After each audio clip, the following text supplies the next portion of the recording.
여러분 안녕하십니까? सभी को जय मसीह की। 복음반에 오신 여러분들을 환영합니다. सुसमाचार की कक्षा में आपका स्वागत करते हैं। 신앙서적 하나님을 어떻게 믿어야 할 거라는 책을 중심으로 강의를 하려고 합니다. तो इस बार परमेश्वर पे कैसे विश्वास करना है, इस किताब पे आधारित मैं आपसे बात करूंगा। 자, 여러분 하나님을 어떻게 믿어야 할까요? तो आपको क्या लगता है परमेश्वर पे कैसे विश्वास करना है? 와 느낌으로 믿는 것이 아닙니다. तो विश्वास हमारी भावनाओं के हिसाब से नहीं होता। 신앙이란 전등이 저절로 켜지는 것이 아니라 발전기와 전선이 연결. तो आत्मिक जीवन का बल्ब ऐसे ही नहीं जल जाता। सच में जब वो विश्वास से जुड़ता है, 전등에 불이 들어. जैसे कि बिजली जनरेटर के द्वारा उत्पन्न होती है, 자, 여러분 하나님과 우리 마음이 वैसे ही जब हमारा मन परमेश्वर से जुड़ता है, 우리 마음에 믿음이 생기고 하나님. तब हमारे मन में विश्वास आता है और हम परमेश्वर पर विश्वास कर पाते हैं। 예, 그렇다면 어떻게 하나님과 마음을 तो परमेश्वर से हम अपना मन कैसे जोड़ सकते हैं? 여러분 이번 복음반 강의를 통해서 이 부분을 확실히. तो इस कक्षा के द्वारा हम इस बात पे बातचीत करेंगे। 자, 여러분 하나님은 요한복음 3장 16절에 이렇게 말씀하십니다. तो परमेश्वर ने यूहन्ना 3 की 16 में क्या कहा है? 하나님이 세상을 이처럼 사랑하사 독생자를 주셨으니라고 말. क्योंकि परमेश्वर ने जगत से ऐसा प्रेम रखा कि उसने अपना इकलौता पुत्र दे दिया। 처럼이라는 तो इस वचन में लिखा है कि ऐसा प्रेम रखा 독생자를 주시기 कि अपना इकलौता पुत्र देने तक उसने हमसे प्रेम रखा। 나를 위해서 तो मैं जो पापी था, 독생자 예수 그리스도를 주시기까지 사랑하신 तो परमेश्वर ने उस हद तक हमसे प्रेम किया कि उसने इकलौता पुत्र भी दे दिया। 독생자를 주셨습니다. तो क्यों उसने अपना इकलौता पुत्र दिया? 자, 첫째 우리는 스스로 죄를 범하지 않을 수. तो सबसे पहले क्योंकि हम खुद पाप से आजाद नहीं हो सकते थे। 우리는 스스로 죄악을 이기지 못하기. दूसरा क्योंकि हम पाप पे जीत नहीं प्राप्त कर सकते थे। 우리 스스로 힘으로는 구원을 받을 수 없기. और तीसरा अपनी ताकत से हम उद्धार नहीं पा सकते थे। 자, 네 번째 우리 스스로 깨끗하게 되지 못하기. और चौथा अपने आप से हम साफ नहीं हो सकते थे। 자, 우리를 건지시려고 독생자를 주셨습니다. इसलिए हमें छुटकारा देने के लिए उसने हमें हमारा इकलौता पुत्र दिया। 이 구절이 독생자를 주셨다는 말씀인데요. तो बाइबल में हमें बताया गया है कि उसने इकलौता पुत्र दे दिया। 자, 여러분 이 말씀 तो इस वचन का मतलब क्या हुआ? 우리를 보고 무엇을 하라고 तो परमेश्वर ने हमें कुछ करने के लिए नहीं कहा है। 예수님을 보내서 예수님 보고 परमेश्वर ने यीशु मसीह को भेजा और यीशु को सब कुछ करने के लिए कहा। 자칫 신앙을 잘못 생각하면 लेकिन हम सोचते कि हमें कुछ करना है तो वो गलत है। जब आपको कुछ करने के लिए कहा जाए 내가 하려고 하는 겁니다. तो मुझे लगता है कि मुझे करना है। 자, 여러분 마태복음 11장 29절에 보면 जब मत्ती 11 के 29 में देखते हैं 왜 이런 말씀을 들어보셨습니까? तो आपने ऐसा वचन सुना है 수고하고 무거운 짐진 자들아 다 내게로. कि जो भी बोझ से दबे हुए हैं वो मेरे पास आओ, 내가 너를 쉬게 하. मैं तुमको आराम दूंगा। 예, 내가 쉬는 게 아닙니다. तो मैं खुद आराम करूंगा ऐसा नहीं है। 쉬게 해주시. यीशु मसीह हमें आराम देगा। 자, 우리는 자칫 살면 신앙을 잘못 생각해서 लेकिन हम आत्मिक जीवन को गलत समझते हैं। 이 보고 뭘 하라라고 안다는. तो हमें लगता है कि हमें कुछ करने के लिए कहा गया है। 10절에 독생자를 주셨다는 말씀이죠. यूहन्ना 3 के 16 में कहा गया है इकलौता पुत्र दे दिया, 스스로 할 수 없기 때문에 क्योंकि आप खुद नहीं कर सकते थे। 인간 절대로 죄를 안 지을 수 없어요. इंसान पाप किए बिना नहीं रह सकता, 죄를 이길 수도 없어요. तो पाप पे जीत नहीं सकता, 죄에서 구원을 받을 수도 없어요. पाप से उद्धार नहीं पा सकता 스스로 말입니다. अपने आप। 그래서 독생자를 इसीलिए इकलौता पुत्र दिया गया। 예수님 보고 यीशु मसीह को 해결하라고 उसे कहा गया कि तुम करो, 하신 것입니다. ऐसा बोला गया, 보고 뭘 하라고 하신 게 아니라. हमें करने के लिए नहीं कहा गया। 그럼 요한복음 3장 16절에 तो यूहन्ना 3 के 16 में 독생자를 주셨다는 것은 तो इकलौता पुत्र दिया, इसका मतलब क्या है? 인간으로는 안 된다. इंसान से नहीं होगा। 자, 사망과 죄를 이기지 못하고 तो हम मृत्यु पे जीत नहीं सकते, 다. हम नहीं कर सकते। 그래서 독생자를 주셨다는 그 자체가 इसीलिए हमें इकलौता पुत्र दिया गया, इसका मतलब क्या है? 인간 스스로 안 된다는 뜻이고 इसका मतलब है कि इंसान खुद से नहीं कर सकता, 해결해 주시겠다는. यीशु मसीह को सब सुलझाना होगा। 아마 여러분 성경 전체에서 한 구절을 골라라면 तो अगर आप कहें कि बाइबल में से अगर हमें एक वर्ड्स को निकालना है 다 이야기하는 것을 한 구절로 골라라면 तो पूरी बाइबल हमें क्या बता रही है? अगर हम उसे एक वर्ड्स में बोलना हो 요한복음 3장 16절을 이야기하고 तो 있습니다. मैं बोलना चाहता हूँ कि वो यूहन्ना 3 का 16 है। 3장 16절 한 구절에 하나님의 마음을 가장 잘 표현해 줬어요. तो यूहन्ना 3 का 16 सबसे अच्छा हमें परमेश्वर के मन के बारे में बताता है। 노래를 많이 불렀는데 तो मैंने बचपन में ये गीत बहुत गाया था। 하나님이 세상을 이처럼 사랑하사는 노래인데 तो परमेश्वर ने जगत से इतना प्रेम किया। 한 불러볼래요? परमेश्वर ने जगत से इतना प्रेम किया। 이 세상을 이처럼 사랑하사는 노래인데 तो ऐसा गीत है कि परमेश्वर ने जगत से इतना प्रेम किया। 1절 안에 모든 하나님의 마음이 담겨져 있어. तो इस एक वचन में परमेश्वर का मन रखा हुआ है। 하나님이 계시죠. तो एक तरफ परमेश्वर है 세상이 있죠. और हम जगत में हैं 생자가 들어 있죠. और इकलौता पुत्र है 믿음도 있죠. और विश्वास है 자, 멸망도 들어 있고 और नाश है 생도 다 들어 있다. और अनंत जीवन भी है। 자, 이게 하나님의 마음이 담겨져 있는 말씀이죠. तो ये एक ऐसा वर्स है जिसमें परमेश्वर का सब मन रखा हुआ है। 하나님의 마음으로 한번 보고 싶습니다. तो अगर हम इसमें परमेश्वर के मन को देखने की कोशिश करें, हमें परमेश्वर विश्वास कैसे करना है? 하나님을 믿으려 परमेश्वर पे अगर हमें विश्वास करना है 여러분 하나님 믿을 수 있는 것은 तो परमेश्वर पे अगर हमें विश्वास करना है तो उसके वचन पे विश्वास करना है। 말이라는 것은 उस पे विश्वास करने का मतलब क्या है? 말씀을 믿는다. उसके वचन पे विश्वास करना। 자, 여러분 말씀을 여러분들이 내 तो मान लो अगर आप लोग मुझ पे विश्वास करना चाहते हैं तो आपको मेरी बात पे विश्वास करना पड़ेगा। 내 말은 내 인, मेरी बात मेरा अस्तित्व है, 내 말을 믿지 않는 तो मेरी बात मेरा व्यक्तित्व है। अगर आप मुझ पे विश्वास नहीं कर रहे इसका मतलब आप मेरे बातों पे विश्वास नहीं कर रहे। 하나님 말 तो परमेश्वर पे विश्वास करने का मतलब परमेश्वर की बातों पे विश्वास करना है।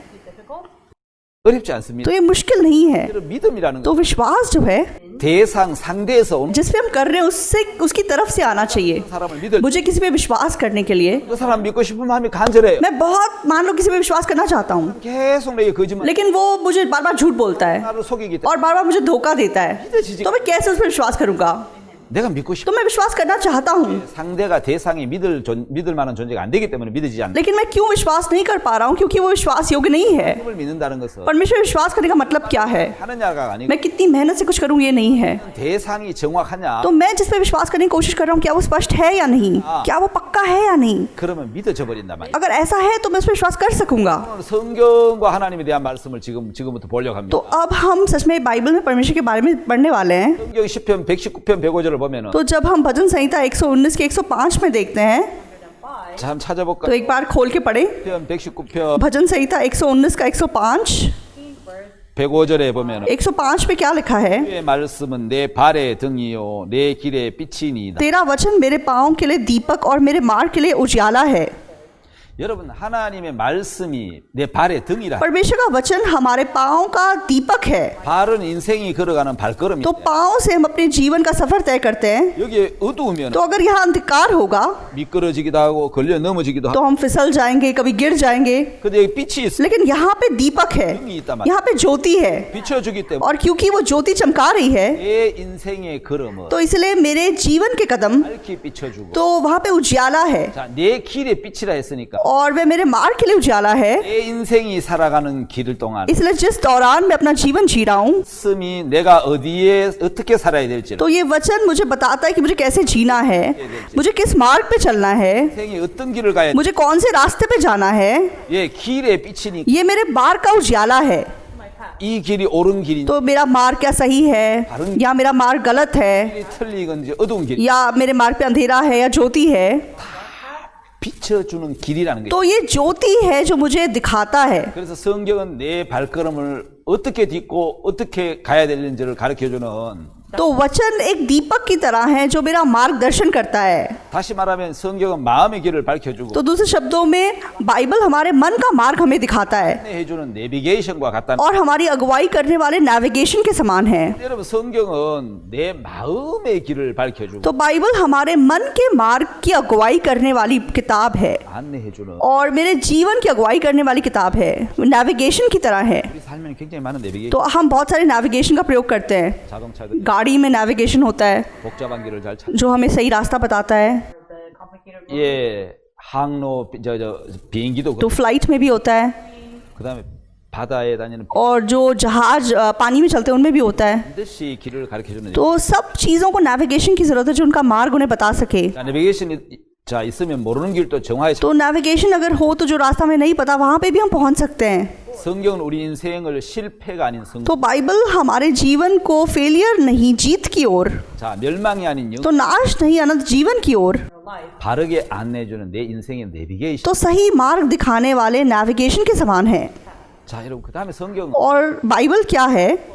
모든 제품에 매뉴얼이 들어있는. तो जैसे हर सामान का अपना मैनुअल होता है, 여러분 이 성경은 내 모든 인생의 तो ये बाइबल मेरे जीवन के मैनुअल के समान है। 여러분 제품에 반드시 매뉴얼을 보고 제품을 तो जब भी आप कोई सामान खरीदते हैं तो सामान के साथ उसका मैनुअल मिलता है कि उसको कैसे इस्तेमाल करना है। 쓰죠. तो बाइबल भी हमारे जीवन का मैनुअल है। 성경은 모든 인생의 매뉴얼. तो बाइबल हमारे जीवन का मैनुअल है। 매뉴얼을 봐야 여러분 제품을 정확하게 사용할 तो जिस प्रकार आप मैनुअल को पढ़ेंगे तभी आप किसी सामान को इस्तेमाल कर सकेंगे। 인생의 매뉴얼이 성경. तो हमारे जीवन का मैनुअल बाइबल है। 성경을 보고 살아야 인생이 행복해진다는 तो जब हम बाइबल को पढ़ के अपना जीवन जिएंगे तो ही हमारा जीवन खुश हो सकेगा 것이죠. और तभी हम सही मार्ग पे जा सकेंगे। 보증 쓰지 말라는 말씀. बाइबल में लिखा है कि तुम किसी का उत्तरदायी मत करो, 예, 왜 보증을 쓰지 말? तो किसी की गारंटी देने के लिए मना किया हुआ है। 여러분 한국에는 보통 보증을 써줄 때 어떤 정 때문에 써주고 तो बाइबल में जब कोई किसी का गारंटर बनता है तो किसी को प्यार करता है इसलिए बनता है, 보증을 써주는데 या तो अपने आप को कुछ दिखाने के लिए करता है। तो किसी के लिए गारंटी लेने का मतलब क्या होता है? जब कोई अपना कर्ज नहीं चुका पाएगा तो तुम उसकी जगह चुकाओगे, 내가 대신 다 해줘. मैं करूंगा तेरे लिए। 그게 보증이거든. तो इसका मतलब मैं किसी की जिम्मेदारी ले रहा हूँ। 말라 그랬겠습니다. लेकिन परमेश्वर ने क्यों हमें करने के लिए मना किया है? 인간은 보증이 아니야. क्योंकि इंसान किसी की गारंटी नहीं ले सकता। 보증이 될 만한 인간이 없다는 거예요. इंसान के अंदर वो काबिलियत नहीं है। 예, 인간은 보증 쓸 만한 तो मेरे अंदर वो ताकत नहीं है कि किसी की गारंटी ले सकूं, 보증이 되시는 분 क्योंकि हर चीज की गारंटी लेने वाला कौन है? 하나님밖에 없어요. परमेश्वर है। 하나님만 보증, सिर्फ परमेश्वर किसी का गारंटर बन सकता है। 보증을 쓰다가 तो कोरिया में बहुत से लोग किसी का गारंटर बनते बनते 많아 있어요. तो फेल हो जाते हैं। 어떤 친척이나 어떤 인간적인 정 तो कोई लोग प्यार की वजह से, लगाव की वजह से, रिश्तेदार है इसलिए कर देते हैं 때문에 망한 사람도 굉장히 और बहुत से बाद में फेल हो जाते हैं। 성경도 인생 어떤 매뉴얼을 이야기하고 있습니까? तो कौन सी मैनुअल बाइबल में है? 여러분 10분 뒤에 잠언 16장 18절 한번 보겠습니다. Let's go to तो हम एक बार नीति वचन 18 का 16 देखेंगे। 16장 18절. नीति वचन 18 के 16 में क्या लिखा है? 교만은 패망의 선봉이요 거만한 마음은 넘어짐의 앞잡이니라. विनाश से पहले गर्व और ठोकर खाने से पहले घमंड आता है। 자 여러분, 성경에 무엇을? तो बाइबल हमें क्या बता रही है? Bible speak about. 교만은 패망의 선봉. कि जो घमंड है वो ठोकर खाने से पहले आता है 거만함은 넘어짐. और विनाश से पहले गर्व होता है। For a fall. 자 여러분, 교만해져. तो घमंडी होने का मतलब क्या है? Pride. 곧. इसका मतलब तुम बर्बाद होने वाले हो। 자 그러면 거만해져. तो तुम बहुत गर्व कर रहे हो अपने आप पे, 곧. इसका मतलब तुम्हारा विनाश होने वाला है। 그럼 이 매뉴얼 하나. तो अगर इस मैनुअल को हम अच्छे से जानेंगे 내가 교만한 마음 생. तो हमारे अंदर जब घमंडी मन आएगा 내가 조금 뒤에 망한. तो हम पता चल जाएगा थोड़ी देर में मैं नाश होने वाला हूँ। 거만한 마음이 생. जब हमें गर्व करने का मन आएगा, 내가 곧 넘어지. हाँ मैं ठोकर खाने वाला हूँ, मैं गिरने वाला हूँ। 와 있단 말이에요. तो मैनुअल ऐसा बता रही है। 이 매뉴얼을 정확하게 보면은 तो अगर आपको पहले से पता हो 여러분 거기서 벗어. तो आप उस चीज से आजाद हो सकते हैं। 성경은 자신을 믿지 말라. तो बाइबल में हमें बताया गया है कि खुद पे विश्वास मत करो, 생각을 믿지 말라. अपनी सोच पे विश्वास मत करो, 생각을 매가는 내 자신을 믿. क्योंकि अगर तुम अपनी सोच पे विश्वास करोगे 망한다. तो तुम बर्बाद हो जाओगे। 그래서 사람을 믿지. मनुष्य पे विश्वास मत करो। 왜 믿지 말라 그러죠? क्यों विश्वास ना करने के लिए बोला गया है? 만물보다 거짓되고 심히 부패한 것이 사람의 마음이라는 겁니다. क्योंकि सब वस्तुओं से अधिक धोखा देने वाला जिसमें ज्यादा है रोग लगाए वो मनुष्य का मन है। 예, 하나님을 신뢰하라. परमेश्वर पे भरोसा रख 그 종 선지자를 신뢰. और उसके नबियों पे भरोसा रख, 그리하면 형통하리라고 말씀합니다. तो तू फलवंत होगा। 자, 여러분 성경에 나오는 수많은 인생의 매뉴얼을 알지 못하기 तो लोग बाइबल में मैनुअल जो लिखी हुई है उसके बारे में नहीं जानते हैं, इसलिए वो इंसान पे विश्वास करते हैं, इंसान से घृणा करते हैं, 삶 어려움에 빠져서 어려워하고 मुश्किल में गिरते हैं, परेशान होते हैं 통하고 실패한다는 거. और दुख दर्द उठाते हैं। तो अगर वो इस बाइबल को ठीक से जानेंगे तो अपना जीवन खुशी से जी सकेंगे 하지 않고 살. और बिना बर्बाद हुए जी सकेंगे। 자, 여러분 성경을 인생의 매뉴얼로 삼은 대표적인 사람이 तो बाइबल को अपना मैनुअल मानने वाला एक प्रतिनिधि है बाइबल में। 나는 하나님께서 인간에게 베푸신 가장 좋은 선물을 성경이라고. तो मैं मानता हूँ कि बाइबल मनुष्य को दिया हुआ सबसे महान तोहफा है। 예, 미국 제16대 대통령 아브라함 링컨의 अमेरिका का 16वां राष्ट्रपति अब्राहम लिंकन ऐसा कहता था। 예, 그는 성경을 인생의 모든 지침서로 तो वह बाइबल को अपने जीवन की गाइड बुक मानता था 예, 그 성경의 매뉴얼대로. और जैसा बाइबल बताती थी वैसा अपना जीवन जीता था।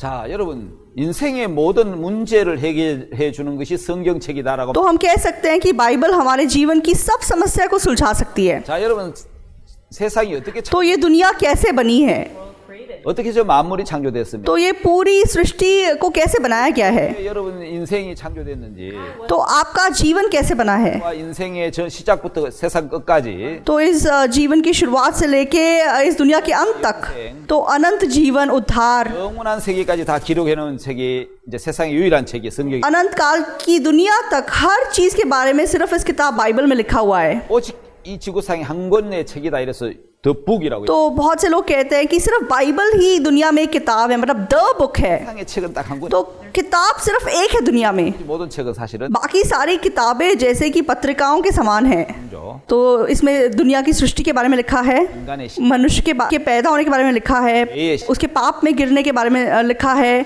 तो इंसान इस दुनिया के अंत के बारे में लिखा है, 지구의 종말, जीवन के अंत के बारे में लिखा है, 인생의 종말, and the end of life. 영원한 세계 और अनंत काल की दुनिया के बारे में लिखा है। 모든 것을 기록해 놓은 것이 ये सब बातें एक किताब में लिखी गई है, वो किताब बाइबल है।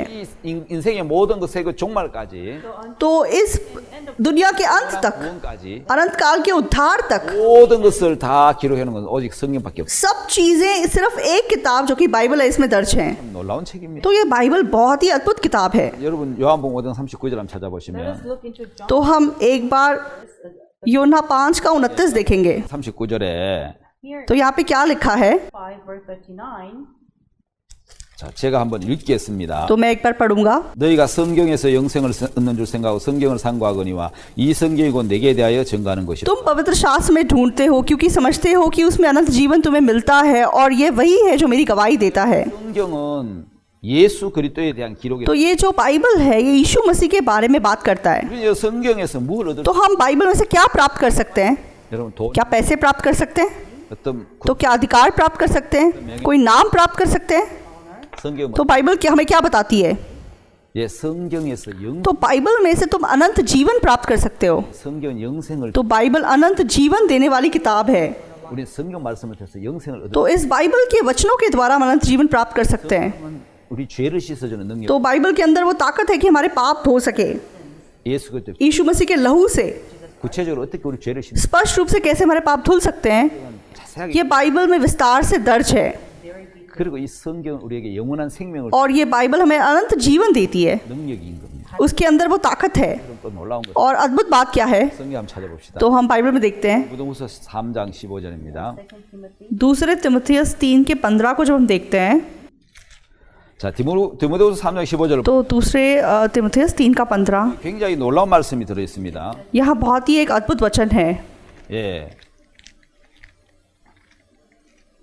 제가 디모데후서 3장 15절. And 2 Timothy. तो दूसरे तिमुथियुस 3:15 자, 성경은 이렇게 나오죠. Says in here, वहाँ लिखा हुआ है और पवित्र शास्त्र मैं पढ़ूंगा 또 네가 어려서부터 성경 और बचपन से पवित्र शास्त्र तेरा हुआ है scriptures. 예, 성경은 능히 너로 하여금 जो तुझे मसीह पर विश्वास करने से उद्धार प्राप्त करने के लिए बुद्धिमान बना सकता है। Through faith which is in Christ Jesus. 자, 16절은 여러분 다 같이 한번 읽어 볼까요? 16 हम सब साथ साथ पढ़ेंगे। 읽겠습니다. Let us read. 뭐 मैं पढ़ूंगा। संपूर्ण पवित्र शास्त्र परमेश्वर की प्रेरणा से रचा गया है और उपदेश और समझाने और सुधारने और धार्मिकता की शिक्षा के लिए लाभदायक है। 이는 하나님의 사람을 온전케 하며 모든 선한 일을 행하게 온전케 하려 함이라. Verse 17 that the 17 ताकि परमेश्वर का जन सिद्ध बने और हर एक भले काम के लिए तत्पर हो जाए। 놀란 게 뭐냐면은 amazing thing तो ये बाइबल में बहुत अद्भुत बात क्या है? 그리스도 예수 안에 있는 믿음으로 하면 구원에 이르게 하는 지혜가 있다. and it has the तो सबसे पहले बाइबल के अंदर तुम्हें उद्धार दिलाने की बुद्धि है। 성경은 우리에게 구원을 주는 지혜가 있다는 성경 안에요. the Bible तो बाइबल के अंदर हमें उद्धार प्राप्त करने की बुद्धि दे सकती है 하나님의 감동으로 기록됐어요. it is और संपूर्ण पवित्र शास्त्र परमेश्वर की प्रेरणा से रचा गया है। 가르치고 있고. so actually तो पुराना नियम भी यीशु मसीह की बात कर रहा है 예, 이 성경 자체가 구원을 주는 और ये किताब सच में ये बाइबल हमें उद्धार देने की किताब है 감동으로 기록. और ये परमेश्वर की प्रेरणा से रची गई है 의로 교육하기에 유익한 और उपदेश और समझाने के लिए लाभदायक है 사람으로 온전케 하며 और किसी को सुधारने के लिए 모든 선한 일을 행하기에 온전. और धार्मिकता की शिक्षा के लिए लाभदायक है। 자, 여러분 사람이 온전히 तो अगर किसी को सिद्ध बनना है, 여러분 바르게 교육 तो अगर किसी को आपको ठीक से मतलब शिक्षा देनी है 삶을 살게 하고 for him to और किसी को सही जीवन सिखाने के लिए 의로 교육하게 किसी को भले काम के लिए तत्पर बनाने के लिए 해야 될 것 같습니다. क्या करना पड़ेगा? 예, 이 성경이야만 된다. इस बाइबल से शिक्षा देनी होगी। 만의 사람을 교훈과 책망과 바르게 तो ये बाइबल किसी को समझदार बना सकती है, उसे सुधार सकती है, उसे धार्मिकता की शिक्षा दे सकती है। 세상에 다른 교훈으로 사람을 가르치려고 하는 तो लोग आज दूसरी शिक्षा किसी दूसरों को देने की कोशिश करते हैं, 것은 लेकिन क्या करना चाहिए? बाइबल से शिक्षा देनी चाहिए, 오늘 할 수 있고 बाइबल से सुधारना चाहिए 바르게 할 수 있고. और बाइबल से सच में सिद्ध बनने की शिक्षा देनी चाहिए। 그래서 성경은 육체와 마음의 병을 고쳐. तो बाइबल हमारे मन और शरीर की बीमारियों को ठीक कर सकती है। 마음의 병, हमारे मन की बीमारी, 예, 죄를 씻. हमारे पाप को दूर करना 병도 और हमारे शरीर की बीमारियों को भी चंगा कर सकती है। 그 능력을 갖고. बाइबल के अंदर वो ताकत है। 자, 여러분, 그래서 우리는 이런 하나하나 성경을 통해 इसलिए हमें इन बाइबल के वचनों के द्वारा 우리 하나님의 마음을 우리는 다 볼 수. हम परमेश्वर के मन को देख सकते हैं। 자, 이제 여러분 또 다음 단어로 넘어가서 तो अब हम अगली चीज को देखेंगे। 예, 우리 하나님의 마음을 한번 더. तो एक बार फिर से परमेश्वर के मन के बारे में देखेंगे। 자, 여러분, 하나님을 어떻게 믿어야 할까? तो परमेश्वर में हमें कैसे विश्वास करना है? 자, 우리는 성경과 하나님 대해서 지금 알아보고. तो अभी हम बाइबल के बारे में सीख रहे हैं।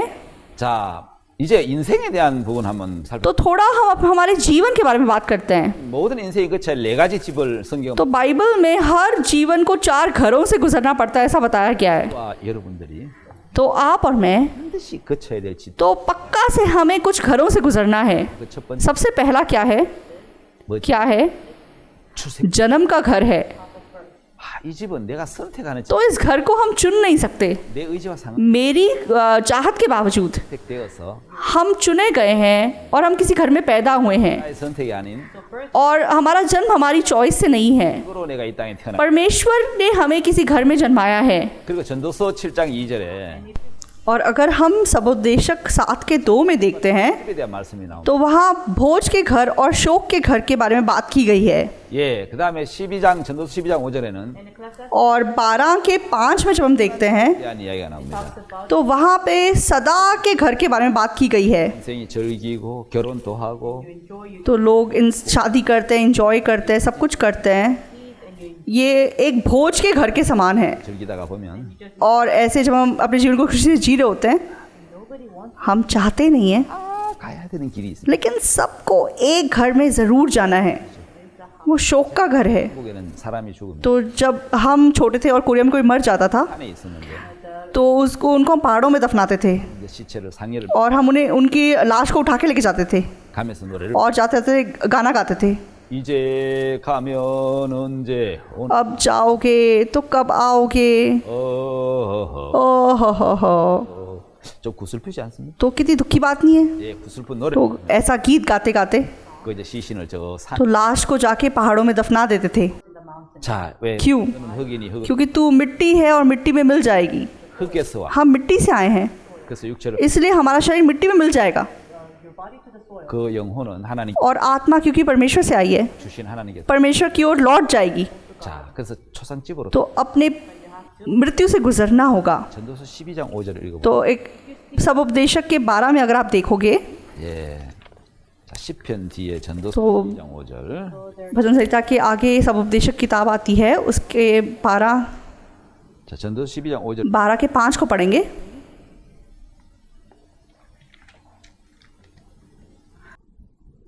그런 자들은 높은 곳을 두려워할 것이며 길에서 놀랄 것이며 살고 나무가 꽃이 필 것이며 메뚜기도 짐이 될 것이며 원욕이 거치리니 이는 사람이 자기 영원한 집으로 돌아가고 조문. फिर जो ऊंचा हो उसे भय खाया जाएगा और मार्ग में डरावनी वस्तुएं मानी जाएंगी that which is high and और मार्ग में डरावनी वस्तुएं मानी जाएंगी और बादाम का पेड़ फूलेगा और टिड्डी भी भारी लगेगी और भूख बढ़ाने वाला फल फिर काम ना देगा क्योंकि मनुष्य अपने सदा के घर को जाएगा और रोने पीटने वाले सड़क सड़क फिरेंगे। 이 거친다는 말씀이 있습니다. तो यहाँ लिखा है कि रोने पीटने वाले सड़क सड़क फिरेंगे 모든 욕망과 욕심이 거쳐버리고 that all the desires shall fall. 사람이 자. और यहाँ लिखा है कि मनुष्य अपने सदा के घर को जाएगा।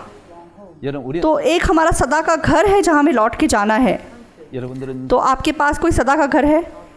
예 우리 हाँ, क्या आपका वो घर तैयार है? Eternal house prepared for us to आप सबको अपने सदा के घर जाना है। return to their eternal house. 전도 तो उसी अध्याय के 7 में जब हम देखते हैं There in verse 7, 흙은 여전히 땅으로 돌아가고 신은 그 주신 तब मिट्टी ज्यों की त्यों मिट्टी में मिल जाएगी और आत्मा परमेश्वर के पास जिससे उसे दिया है लौट जाएगी। unto God who gave it. 예, 몸이니 흙은 땅으로 돌아갈 것입니다. तो हमारी मिट्टी मिट्टी में मिल जाएगी 우리 영혼은 신은 그 주신 하나님께로 돌아가기 और आत्मा परमेश्वर जिसने उसे दिया है वहां लौट जाएगी। 때문에 하나님을 기억하라는 तो उससे पहले परमेश्वर को याद करने के लिए कहा गया है 거로 흙으로 हमारा शरीर मिट्टी में मिल जाएगा 하나님께로 돌아갈 것입니다. और हमारी आत्मा परमेश्वर के पास लौट जाएगी। 돌아가기 전에 तो वहां लौटने से पहले 넌 하나님을 기억 하나님께로 돌아오라고 말씀. तो तुम परमेश्वर को याद करो, परमेश्वर के पास लौट आओ। 자, 그래서 여러분 우리 영원한 집으로 다 돌아가게 될 텐데. तो हम सबके सब अपने अनंत काल के घर एक दिन लौट जाएंगे। 여러분 이제 한번 그게 표를 보면 저 출생지 तो आप स्क्रीन पे देख सकते हैं कि आपके जन्म का घर और भोज का घर और फिर शोक का घर 그다음에 영원한 집이 और अंत में आपका अनंत काल का घर है। 이 네 가지 집을 다 거치게 된다는 거. तो इन चारों घर से हमें गुजरना है, 집으로 돌아가기 전에 लेकिन अनंत काल के घर जाने से पहले 기억해야 돼. हमें परमेश्वर को याद करना है। 그걸 준비하는 것이 이 땅에 사는 일들이죠. हमें इस दुनिया में रहने के दौरान उसकी तैयारी करनी है। 이제 인생에게는 또 세 가지 이제 삶이 있습니다. और हमारे जीवन में 3 प्रकार के जीवन हैं। 가인의 후손 중에 तो जब आप कैन के संतानों को देखते हैं 네, तो यहाँ पे लामेक है, 저 셋의 후손의 가인은 노아를 낳았고 को उत्पन्न किया 예, 셋의 후손의 라멕은 노아, और सेत के मतलब पूर्वजों में लामेक उत्पन्न हुआ। 세 आ들 야발, 유발, 두발 가인을 낳았는데 कैन के वंश में लमेक ने 3 बेटों को पैदा किया, जबाल, जुबाल और तुबल कैन। 야발은 장마이가의 육축천의 조상이 되었다 그랬습니다. तो बाइबल में बहुत मज़ेदार बात लिखी हुई है। याबाल तंबुओं में रहता था और पशुपालन करता था। 그냥 먹고 살았는데 तो इसका मतलब क्या हुआ? 있고 그냥 다니면 육축치고 तो वो क्यों पशुपालन वालों का मतलब पिता ठहरा? 있고 तो उसका ध्यान क्या था कि घर बनाना है 하나님께서 और मतलब इधर उधर नहीं रहा, अपना घर बनाया और पशु पाले और अपना जैसे घर तैयार किया 소를 잡는 모든 자의 조상이 되었다. और वह पशुपालन करने वालों का पूर्वज। 예, 야발이 और युबाल वीणा और बांसुरी आदि बाजों के बजाने की सारी रीति का प्रवर्तक हुआ। तो याबाल के जीवन से लोग संतुष्ट नहीं हुए, 꿈과 투수 노래하고 즐기는 거예요. तो उसके बाद वो वीणा बांसुरी बजाने के मजा करने लगे। 그러니까 이제 그 동생 두발 가인은 लेकिन तब भी वो संतुष्ट नहीं हुए, इसलिए उनका छोटा भाई तुबल कैन, तो इन 2 चीज़ों से वो संतुष्ट नहीं हुआ, 그 동철로 तो वो खुश नहीं था। तो उसने पीतल और लोहे के सब धार वाले हथियार बनाए और जाके शिकार करना शुरू किया, 그래도 막 युद्ध करना शुरू किया, तो भी वो संतुष्ट नहीं हुए। क्या आप जानते हैं क्यों? 인생들의 마음이 흘러가는 그게 만족이 없었습니다. क्योंकि जिस दिशा में मनुष्य का मन बहा वहाँ संतुष्टता नहीं थी। 1장 7절에 In Proverbs, नीति वचन के 어릴 때와 청년 1 के 7 में क्या लिखा है? all youth is vanity. यहोवा का भय मानना बुद्धि का मूल है, बुद्धि और शिक्षा तो मूल ही लोग तुच्छ जानते हैं। 성경의 언어 क्या आप ये आग देख सकते हैं? Bible has 예, prophesied 세상은 불에 तो बाइबल में जैसे बताया गया है, and by fire. दुनिया आग से समाप्त होगी। 강림하고 I will stop तो आज हम पहला सेशन यहीं तक करेंगे और सीधा हम दूसरे सेशन को शुरू करेंगे। 강의 들으셔서 감사합니다. for listening. सुनने के लिए धन्यवाद। 여러분 안녕하십니까? Everyone, सभी को जय मसीह की। 시작하도록 하겠습니다. तो अभी हम अपना दूसरा अध्याय शुरू करते हैं। on our last session, 예, पिछले भाग में we talked about हमने जीवन के बारे में बात की थी। 욕구를 아무리 채워도 만족이 없다고요. no matter how much we तो मैंने बताया था कि कितना भी हम अपने आप को संतुष्ट करने की कोशिश करें, लेकिन हम संतुष्ट नहीं हो सकते, 하나님이 인간 क्योंकि परमेश्वर ने जब हमें बनाया 로 만족하도록 तो 만족은 परमेश्वर ने मनुष्य को ऐसा बनाया है कि वे वास्तविक चीज़ों से संतुष्ट नहीं हो सकता। 영원합니다. तो हमारा मन अनंत काल का है, 육체는 영원하지 않지만 हमारा शरीर चाहे अनंत काल का नहीं है, 육체 안에 있는 마음은 영원한 लेकिन हमारे शरीर के अंदर जो मन है वो अनंत काल का है। 영원한 것은 물질로 채워지지 않습니다. तो अनंत काल की वास्तविक चीज़ों से नहीं भर सकती, we satisfy 노래하고 즐기는 걸로 막 इसलिए हम गाना बजाना करके अपना मन बहला नहीं सकते। 채우지만 तो कुछ समय के लिए हम ऐसी चीज़ों में गिर सकते हैं, 될 수 없습니다. लेकिन हम इससे संतुष्ट नहीं हो सकते, 영혼은 क्योंकि हमारी आत्मा 하나님으로 채워져야 सिर्फ आत्मिक चीज़ों से भर सकती है, 만족할 수 있는. तभी वो संतुष्ट हो सकती है। 그래서 육체의 결과는 शरीर का जो अंत है of our flesh. 멸망이고 심. नाश है और न्याय है। 그래서 하나님 우리에게 इसलिए परमेश्वर ने हमें 창조주 하나님을 기억하라고. हमारे सृष्टिकर्ता परमेश्वर को याद करने के लिए कहा है। 서로 멸망한 적이 있었습니다. तो एक समय था जब परमेश्वर ने पूरी दुनिया को नाश किया, 세상은 불로 멸망할 거라고 얘기해요. और आगे भी परमेश्वर आग से पूरी दुनिया को नाश करेगा। 2절에 보면은 अगर आप जकरिया 14 के 12 में देखते हैं 지금 모든 백성에게 여호와께서 하신 말씀이 있습니다. तो परमेश्वर ने सब जातियों को एक वचन कहा है। unto the people. 자, 여러분 한번 보시면 तो एक बार आप देखेंगे 내리실 재앙이 이러하니라. जितनी जातियों ने यरूशलेम से युद्ध किया उन सबों को यहोवा ऐसी मार से मारेगा But the people fought against the Jerusalem 그 눈이 कि खड़े खड़े उनका मांस सड़ जाएगा, 혀가 입 उनकी आंखें अपने गोलकों में सड़ जाएंगी swords in their mouth. 여러분 이런 무기 और उनकी जीभ उनके मुंह में सड़ जाएगी। 있었습니다. क्या ऐसा कोई हथियार है? 45년 8월 15일 날 해방을 맞이해서 तो 1945 अगस्त 15 को हमारा देश आज़ाद हुआ।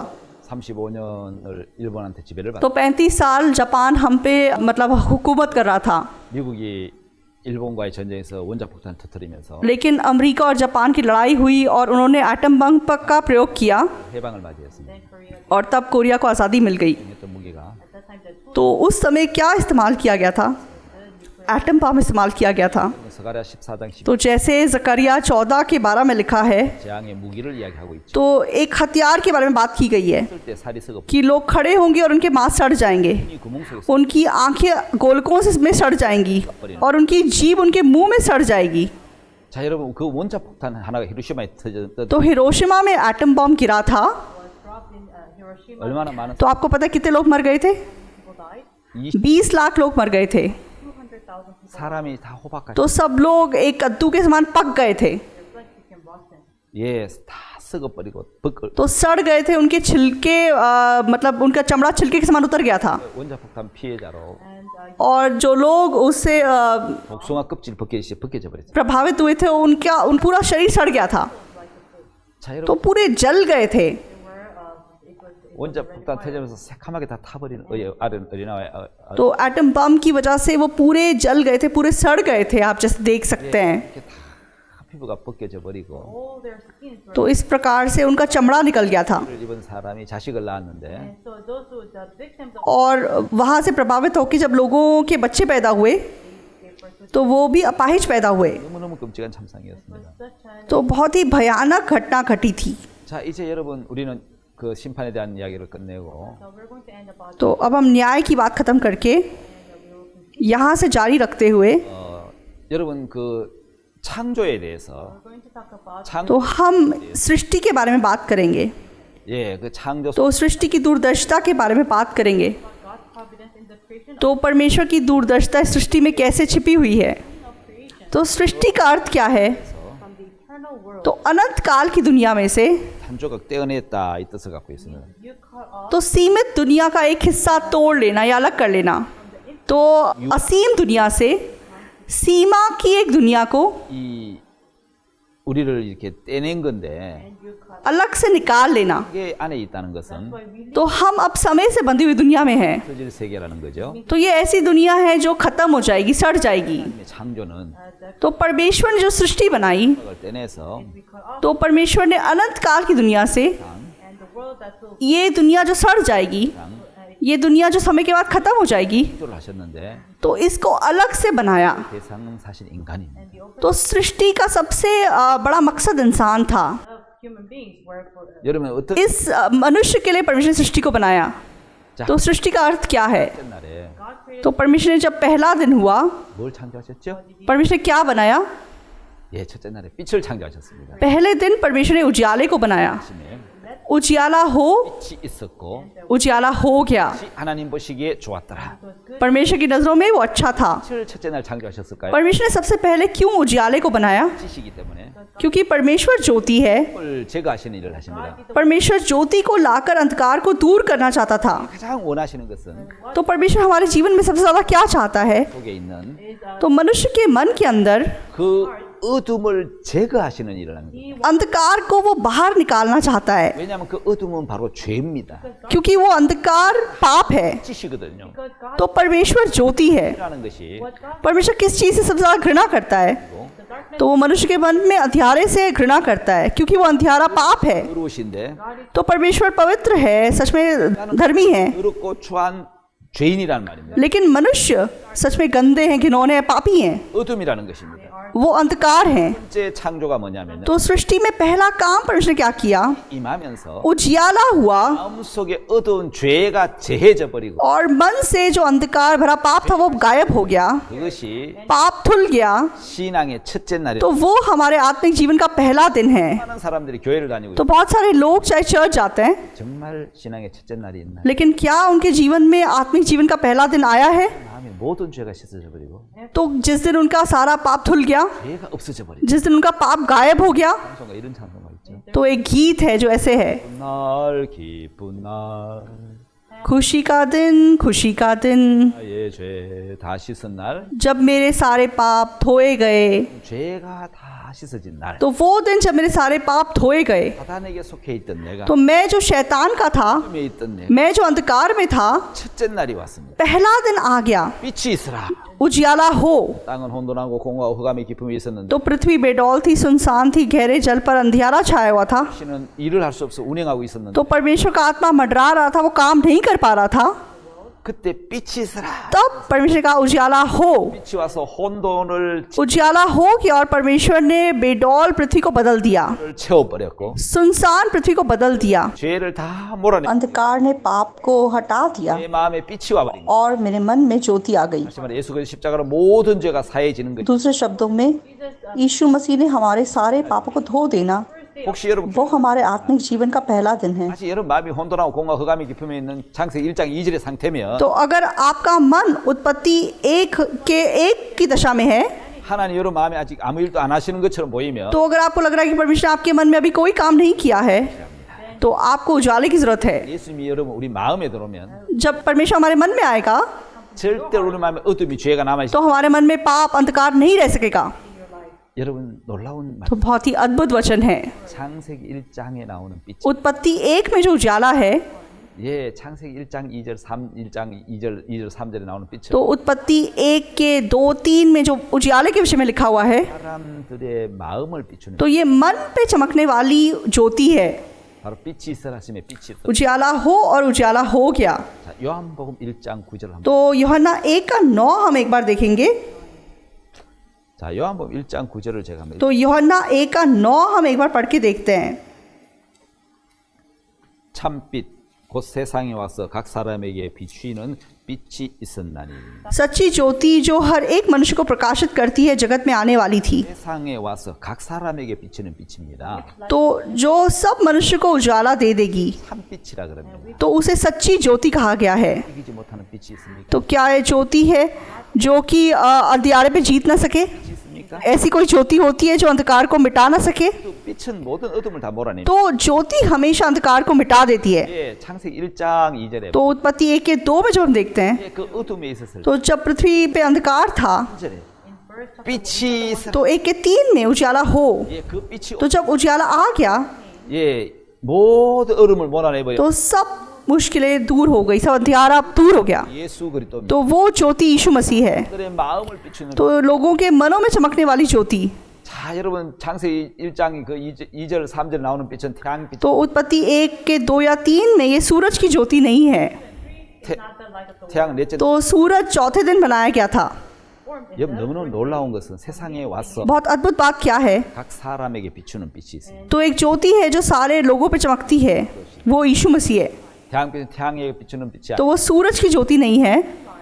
예, 예수님 빛은 각 사람의 마음. तो यीशु मसीह की ज्योति एक एक के मन में चमकती है। 빛이 내 마음에 임하면 जब वो ज्योति मेरे मन में आ जाए, 마음의 모든 죄, तो मेरे मन से सब पाप गायब हो जाता है 모든 절망과 고통이 물러가 버려. और सब पीड़ा चली जाती है। 그 하나님의 세계를 보여주신 분이 바로 तो 예수. परमेश्वर की दुनिया हमें दिखाने वाला यीशु मसीह है। 바로 하나님의 빛이십니다. तो यीशु मसीह परमेश्वर की ज्योति है। 각 사람의 마음에 비추. तो वो एक एक के मन में चमकने वाली ज्योति है। 예수님의 빛이 마음에 임하면 तो जब यीशु मसीह हमारे मन में आता है, 슬픔이 끝납니다. तो दुख खत्म हो जाता है, पीड़ा खत्म हो जाती है, 괴로움, कष्ट खत्म हो जाता है, 어두움, 정죄가 다 물러. अंधकार गायब हो जाता है। 자, 모든 어두운 고통, 절망이 빛으로 여러분 तो सब निराशा, सब पीड़ा ज्योति जीत जाती है 세계를 맛볼 수 있다는 거예요. You can taste और आप परमेश्वर की दुनिया को चख सकते हैं। 이기지 못하는 빛이 있습니까? तो क्या कोई ऐसी ज्योति है जो अंधकार पे जीत ना सके? 어둠을 흘리지 못합니다. तो ऐसी कोई ज्योति नहीं होती। 자, 어두운 데서 빛이 빛이라 하시다. तो परमेश्वर जिसने कहा उजियाला हो और उजियाला हो गया, 예수 그리스도 얼굴에 있는 하나님의 영광을 तो वो ज्योति जो यीशु मसीह की महिमा को प्रकट करती है, 우리 उसने उस ज्योति को हमारे मन में चमकाया। 고린도후서 4장 6절에 말씀해 तो ये वचन दूसरे कुरिन्थियों 4:6 में लिखा हुआ है। 주세요. 빛이 내 마음이 जब यीशु मसीह की ज्योति हमारे मन में आती है 모든 어둠의 죄 तो हमारे मन से सब अंधकार चला जाता है, 우리가 우겨 삼아 और चाहे हमें सताव मिले 사이지 않을 것입니다. हम उससे प्रभावित नहीं होंगे, 당해도 딱 चाहे हम कलेश भोगे लेकिन हम निराश नहीं होंगे, 버림받지 चाहे हम पर संकट पड़े, 거꾸로 तो चाहे हम सच में मारे जाएं, कूटे जाएं। 자, 요한복음 1장 4절에서 5절 तो यूहन्ना 1 से 4 तक हम देखते हैं। 사람들이 तो यीशु मसीह इस जगत की ज्योति थी, 마음을 비추는 빛. तो वो मन में चमकने वाली ज्योति है। 자, 어둠이 오기 전에는 범죄하고 빛이 오기 전에는 여러분 어둠 속에 있을 때는 범죄하고 타락 तो ज्योति के आने से पहले, यीशु मसीह के आने से पहले चाहे अंधकार था, 마귀의 존재 마귀 तो लोग शैतान के अधिकार के अधीन थे 어둠이 깨닫지 못했잖아요. और वो ज्योति हम पर चमक नहीं रही थी। यीशु님- लेकिन जब यीशु आ गया 예, 어둠이 빛을 이길 수. तो अंधकार ज्योति भी जीत नहीं सकता। 그래서 그 잘 이야기해주는 요한복음 8장 가는 중에 तो उसके बारे में सही रूप से बताने वाला यूहन्ना 8 है, व्यभिचार में पकड़ी गई स्त्री। 어둠이 빛을 이기지 못하더라. तो अंधकार ज्योति पे जीत नहीं सका। 예수님이 빛이 오니시 तो जब यीशु आया 어둠 तो उसने अंधकार को हटा दिया, 다시는 तो दोबारा अंधकार नहीं आ सका। 빛이 어둠을 이기셨다는. ज्योति ने अंधकार पे जीत लिया। 아직도 어둠 속에 있다면 그 사람은 속았기 때문에. अगर आप अभी भी अंधकार में हैं, तो आप धोखे में हैं। 자, 둘째 날은 어떤 날입니까? तो दूसरा दिन क्या है? 궁창 위의 물과 궁창 아래의 물을 나누는 날. तो पानी जो ऊपर था और जो अंतर के नीचे था उसे अलग किया गया। 똑같은 물인데 तो एक ही पानी है, 위로 올라갑니다. लेकिन एक ऊपर है 아래 남아 있어. और एक नीचे रह गया। 똑같이 이 땅에 사람이 살고 있는. तो हम एक ही दुनिया में रह रहे हैं। 어떤 사람 공중으로 돌림 올려 돌림 받고 कुछ लोग स्वर्ग में उठाए जाएंगे और कुछ यहीं पे रह जाएंगे। 이건 땅에 속한 거 하늘에 속한 사람들 나누는. तो ये हमें बताया गया है कैसे स्वर्ग के लोग और पृथ्वी के लोगों को अलग किया गया। But some will be judged. 하늘 जब न्याय होगा तो कुछ लोग स्वर्ग जाएंगे 여러분 왜 그럴까요? और कुछ यहीं रह जाएंगे। क्यों ऐसा है? 20절에 보면은 अगर आप प्रकाशित वाक्य 3:20 को देखते हैं, 어쩌다 내가 문 밖에서 두드리노니. तो मैं तुम्हारे द्वार के बाहर खटखटाता हूँ। 왜 두드립니까? तो वह क्यों खटखटा रहा है? 마음의 문고리가 안에 있고 ताकि Actually, the doorpost is 그 मन द्वार के अंदर है, ताकि जो अंदर है वो खोल दे। जो भी खोलेगा my voice and open. 내가 너 मैं उसके पास भीतर आकर 그로 더불어 먹고 그는 나. उसके साथ भोजन करूंगा और वो मेरे साथ। 이거 굉장히 तो बहुत ज़रूरी वचन है। 왜 사람들이 말 तो लोग क्यों अपने मनों के दरवाजे को बंद करके बैठे हैं? Close the door of their heart. 죄 때문에. पाप की वजह से उन्होंने अपने मनों को बंद किया हुआ है। 자, 예수님은 누구든지 주님의 तो यीशु मसीह कहता है कि जो भी प्रभु की आवाज़ को सुन के, 자, 내가 빛 हाँ मैं ज्योति हूँ, 내가 너의 죄를 मैं तुम्हारे पाप को धोने आया हूँ, 문을 और कोई अपना मन खोले 내가 그로 들어가 तो मैं उसके अंदर जाऊंगा 함께 먹고 마시. और उसके साथ भोजन करूंगा। 자, 우리 마음은 어떻게 해요? तो हमें अपना मन कैसे खोलना है? 아담과 하와가 तो आदम और हवा ने पाप करने से पहले 예, 우리는 하나님 향하여 마음이 तो हमारा मन परमेश्वर के प्रति खुला था, 근데 아담과 하와가 범죄한 लेकिन जिस पल आदम और हवा ने पाप किया, 마음이 닫혀버린 मन बंद हो गया, वहाँ पे रुकावट आ गई 오늘까지 이르는 거예요. और वो आज तक चल रहा है। 열기 위해서 तो आपको मन खोलने के लिए 예수 그리스도께서 우리 마음을 두드려 यीशु मसीह जब आपके मन के दरवाजे को खटखटाए 죄를 다시 쓰면 받아야 된다는 거죠. तो हमें उसे स्वीकार करना है, हमें अपने पापों की क्षमा उसे प्राप्त करनी है 성령을 모셔요. और हमें उसे अंदर लेके आना है, 마음 पवित्र आत्मा को प्राप्त करना है। 예, 우리는 주님과 तो तभी हम परमेश्वर के साथ रिश्ते में रह सकते हैं। 우리의 닫혀 있는 마음을 열고 들어가고 싶은 것이 예수님 마음인데 तो परमेश्वर का मन है कि वह आपका मन खोले, आपके मन के अंदर प्रवेश करे। 제하신 일을 하고 싶은 겁니다. तो वह आपके मन से अंधकार को दूर करने का काम करना चाहता है। 그래서 깨끗하게 지는 게 첫째 날이고 तो पहला दिन वो है जब हमारे पाप धुले, 둘째는 하나님 궁창을 만들고 और दूसरा दिन उसने अंतर बनाया 물과 아래 물을 나누니. और पानी को अलग अलग किया। 자, 이런 마태복음 24 तो मती See in Matthew chapter 이번 24 में जब हम देखते हैं 주고 있죠. तो वहाँ विस्तार से लिखा हुआ है। मती 24 के 40 को जब आप देखते हैं, 여자가 두 사람이 40절에 그때 두 사람이 밭에 있으면 하나는 데려가 40 में लिखा है उस समय 2 जन खेत में होंगे, एक ले लिया जाएगा और दूसरा छोड़ दिया जाएगा। 두 여자가 매를 41점 두 여자가 매를 갈고 있으면 하나는 41 2 स्त्रियां चक्की पीसती रहेंगी, एक ले ली जाएगी और दूसरी छोड़ दी जाएगी। the other land. 자, 여러분 तो दोस्तों, खेत इंसान के मन को दर्शाता है। 자, 밭을 간다는 것은 तो खेत में काम कर रहे हैं मतलब मन में काम कर रहे हैं।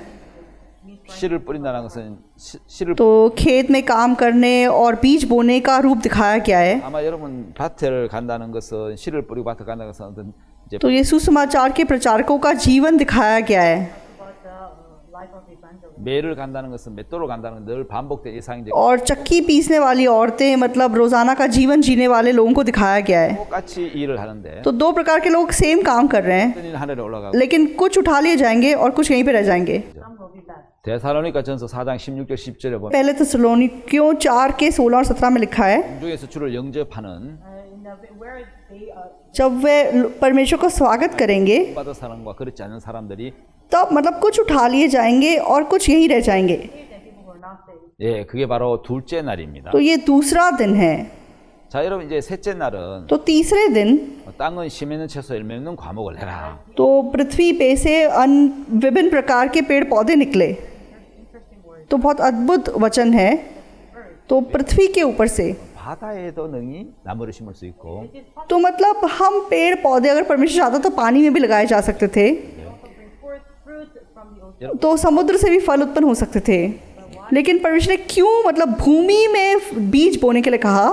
예, 바다 열매를 주지 않는 이유는 तो क्यों समुद्र से फल उत्पन्न नहीं होते? 심하는 인간의 마음과 같습니다. The ocean. क्योंकि वो मनुष्य के मन के समान है। 그 5절 이하에 쭉 보면 You see in James chapter 1, जब आप याकूब की किताब 1 के 5 को देखते हैं it's like a sea that wavers. तो एक समुद्र जो उथल पुथल होता रहता है।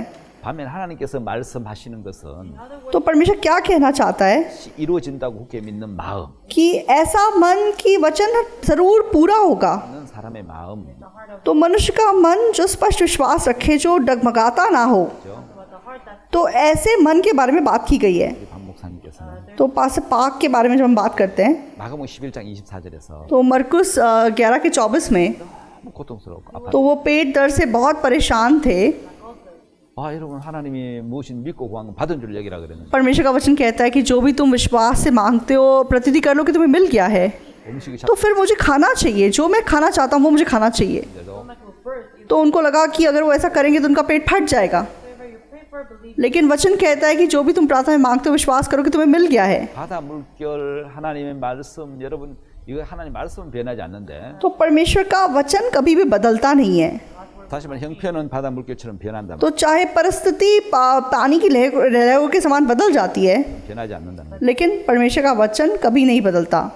하나님은 변치 않는 하나님의 말씀을 마음에 믿을 때에 तो जब हम परमेश्वर के वचन को मन से विश्वास करते हैं Bring forth beautiful. तो वो अद्भुत फूल उत्पन्न करता है। And the pastor has a तो पास्टर ने वचन पे विश्वास रखा। 하지만 still sick. तो चाहे मुझे दर्द हो रहा है लेकिन मैं ठीक हो गया हूँ, 그 받은 줄 얘기를 했으니까 क्योंकि वचन कहता है कि जो भी तुम प्रार्थना में मांगते हो विश्वास करो कि तुम्हें मिल गया है। 그죠? He lived this famous तो उन्होंने वो मशहूर वचन पे विश्वास किया और मैं ठीक हो गया। 이렇게 말씀을 내 생각과 맞지 않고 틀려 보였지만 तो चाहे सोच से अलग था 자기 의견을 꺾고 자기 생각을 내려놓고 लेकिन अपनी सोच को नीचे रख के, अपने सुझाव को नीचे रख के 받아들이는 उन्होंने वचन को स्वीकार किया 능력이 나타나. और अद्भुत सच में उसमें से सामर्थ उत्पन्न हुआ 다나 और वो ठीक हो गए, बिल्कुल ठीक हो गए। 해와 달과 별들을 만든 날. तो चौथे दिन परमेश्वर ने सूरज और चांद और तारों को बनाया था। sun, the moon, and the 태양은 예수 그리스도고 다른 성도를 가리킵니다. तो सूरज यीशु मसीह है और चांद संतों को दर्शाता है। 여러분 태양은 스스로 빛을 내는 별 तो सूरज अपने आप ज्योति चमका सकता है 예수님이시고 Jesus who said, I और यीशु मसीह कहता है कि मैं ज्योति हूँ। 그 빛을 받아서 반사는 반사체인데 लेकिन जो चांद है वो सिर्फ सूरज की ज्योति को चमकाता है। 바라보면 तो जो हम यीशु की ओर देखते हैं जो ज्योति है, 예, 그리스도는 빛을 비추는 성도들은 तो जो संत लोग हैं वो भी ज्योति चमका सकते हैं। 자 여러분 항상 밝고 둥근 모양인 태양 तो जो सूरज है वो हमेशा गोल है, 매일 लेकिन जो चांद है उसका आकार बदलता रहता है। 예, 어제나 오늘나 영원토록 변 लेकिन यीशु मसीह हमेशा एक समान है। yesterday, today, and tomorrow. 예, 히브리 13장 तो इब्रानियों 13 के 8 में लिखा है 늘 변화무쌍한 우리 यीशु मसीह वालों एक समान है। 예, 태양에서 보면 तो अगर आप सूरज की ओर से देखेंगे 여전히 우리 인간은 여러분 이제 부족하고 तो मनुष्य हमेशा कमियों कमजोरियों से भरा हुआ है। 자 그러나 여러분 태양에서 보면 태양은 끊임없이 비치고 लेकिन अगर आप सूरज को देखोगे उसमें से हमेशा ज्योति निकलती है। 빛을 받는 부분은 여러분 밝 तो जब चांद उसको स्वीकार करता है तो वो भी चमक सकता है, 어둠으로 보이는 In the part where और जब वो उसे आधा स्वीकार करता है तो आधा चमक सकता है। the इसलिए चांद हमेशा बदलता है, 사실 항상 둥글잖아요. लेकिन चांद का आकार असलियत में गोल है, लेकिन जितनी वो ज्योति स्वीकार कर रहा है उस हिसाब से उसका आकार बदल जाता है। there's a light. 예, तो ऐसा वो हमें दिखाई देता है, 다른 असलियत में वो गोल है। Moon is always सही है। 맞습니까? is that so? 예, 그래서 내 생각에서 तो हमारी सोच में हम रोज बदलते हैं, लेकिन जब हम वचन में अपने आप को देखते हैं 저거는 변하지 않. वो नहीं बदलता। 참된 신앙은 우리 형편을 तो आत्मिक जीवन अपनी परिस्थिति, अपने रूप को देखना नहीं है, परमेश्वर के वचन को देखना है। 내 अपनी तरफ से अगर हम देखेंगे 초성달 이제 중앙에 반달 तो हाँ, आज आधा ताल है, आज मतलब आधा चंद्रमा है, आज एक तिहाई है, 예, 저 달은 항상 둥근 달이에요. तो चांद हमेशा बदल रहा है। Brown. 자, 여러분 우리 तो हमारा आत्मिक जीवन भी वैसा ही है। Same for our spirit. 말 आप वचन पे निर्भर कर रहे हो 행운의 या अपनी परिस्थिति में निर्भर कर रहे हो, उस हिसाब से सब बदल जाता है। 자, 다섯째 날은 तो 5वें दिन परमेश्वर ने चिड़ियों और मछलियों को बनाया। The birds and the fish. 이 재미 तो मज़ेदार बात क्या है 불속함을 받은 कि जो चिड़िया है वो संतों को दर्शाती हैं, 하늘을 나는 새는 반드시 태어나는 과정이 वो 2 बार जन्म लेती हैं।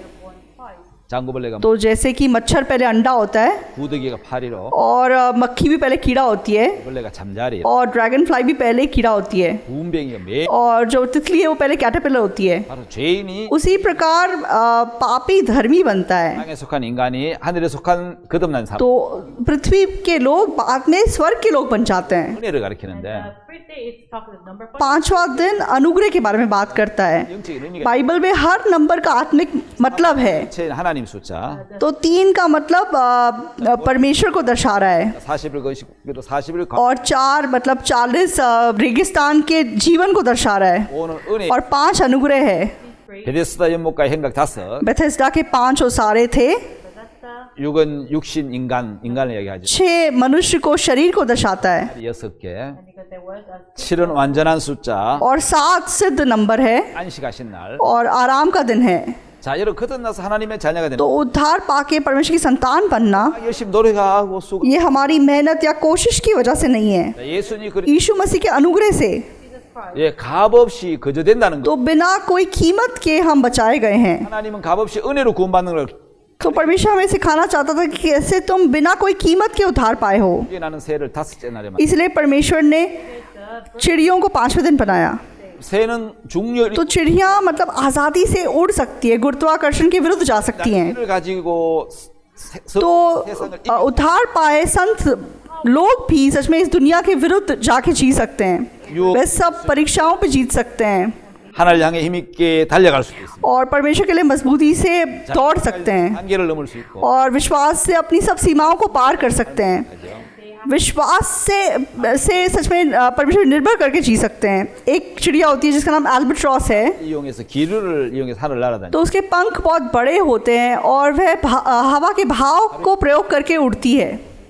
एक दिन में 800 किलोमीटर उड़ सकती है 헐공만 이렇게 가만히 헐 और अपने पंखों को फैलाती है और हवा का प्रयोग करके उड़ती है 60일에 지구를 한 바퀴. और 60 दिन में पूरी दुनिया का एक चक्कर लगा सकती है। 예, 새는 거듭난. तो नए से जन्म पाए मसीहियों को दर्शाया गया है। 새는 어미새 알로 한번 태어나고 The birds will be born. 아리스도 तो चिड़िया एक प्रकार अंडे से पहले पैदा होती है, फिर दोबारा से जन्म लेती है। Again, it will. वो सच में नए सिरे से जन्म पाए मसीहियों को दर्शाया गया है। 새로 한번 태어났고 Christians are born with the तो 예수가 यीशु मसीह के लहू से हमारे सारे पाप धुल गए blood of Jesus Christ. 우리 거리. और तब मसीही दोबारा जन्म लेते हैं। You are born again. 자, 여러분 다섯째 날 만든 और 것 중에 5वें दिन परमेश्वर ने मछलियों को भी बनाया। 굉장히 아름답죠. मछलियाँ भी बहुत सुंदर होती है ना। 예, 저 새와 물고기를. तो जब हम मछलियों को देखते हैं 저는 इ제 여러분 의인을 얘기합니다. तो मछलियाँ भी धर्मियों को दर्शाती है। 홍수 심판 때가 이미 तो जब नूह की बाढ़ आई थी The curse of the flood. 방주 밖에 있는 모든 생물 तो जहाज के बाहर सब कुछ मर गया था, 다 물고기 सिर्फ मछलियाँ जिंदा रही। 심판이 임하지 않았다는 거죠. तो वो न्याय पे जीत सकी। तो इसका मतलब क्या हुआ? 예, 세상의 심판이 तो जब इस दुनिया में न्याय आएगा 예수 그리스도의 피로 모든 죄를 तो जिन लोगों ने यीशु मसीह के लहू से उद्धार पाया है 속에 살아남는 의인 तो वे न्याय पे जीत सकेंगे। 물고기는 꼬리 지느러미를 가지고 있었어. तो मछलियों के पास फिन्स होते हैं, इसलिए वे पानी के बहाव के विरुद्ध जा सकती हैं। The other path of 예, 물고기와 새는 거듭난 성도들을 얘기. तो मछलियाँ और 하나님 은혜 पक्षी 만드시. उद्धार पाए मसीहों को दर्शाते हैं। 유일하게 방주 밖에 살아남아 있는 동물이 바로 물고기입니다. तो नूह के जहाज के बाहर सिर्फ मछलियाँ जिंदा बची थी। 하나님의 심판이 तो जब परमेश्वर का न्याय आया 예수도 피로 구원을 받은 그리스도 तो यीशु मसीह के लहू से उद्धार पाए मसीही वे न्याय पे जीत सकेंगे, They will gain eternal अनंत जीवन पा सकेंगे। 만물 중에 तो जो कुछ परमेश्वर ने बनाया है उसमें से, 만든 사람은 the last तो आखिरी चीज़ जो परमेश्वर ने बनाई 구원을 받았죠. were created according to the वो परमेश्वर के रूप में बनाई, वो सिर्फ मनुष्य है। 어떤 여러분 그 형상이 तो किस रूप में मनुष्य को बनाया गया? 외형 형상이 아닙니다. तो बाहरी रूप नहीं है वो। 적인 것도 부모를 닮지만 तो बाहरी रूप तो आप अपने माँ बाप के समान बनाए गए हैं, look after the character. 하나님의 성품이 뭐 लेकिन हमारे पास परमेश्वर का चरित्र है। 영원함, 거룩함, परमेश्वर का चरित्र क्या है? पवित्रता, अनंत काल का जीवन और सिद्धता। 사람에게도 तो हम जो परमेश्वर के रूप में बनाए गए हैं, 영원함 हमारे पास अनंत काल का जीवन है, हमारे पास प्यार है, हमारे पास पवित्रता है, 형상으로 지어졌는데 और हम परमेश्वर की स्वरूप में बनाए गए हैं, 오랜 시간은 걸리지 않았습니다. और हम उसको उस रूप को खो नहीं सकते। 아담 하와가 범죄하면서 आदम और हवा ने पाप किया 예, 여러분. और हमने उस रूप को खो दिया, 자, 하나님 예수 그리스도께서 लेकिन यीशु मसीह 온전한 인간이자 온전한 하나님이신 예수님이 सिद्ध परमेश्वर, सिद्ध मनुष्य यीशु मसीह, 그리고 성령으로 तो पवित्र आत्मा के द्वारा उसने जन्म लिया 몸을 입고 우리를 और मनुष्य के शरीर को पहनकर वो हमें बचाने के लिए आया। वो जीवनदायक आत्मा है, 형상을 회복시켜 वो परमेश्वर के स्वरूप को हमें लौटाना चाहता था, इसीलिए वो इस पृथ्वी पे आया।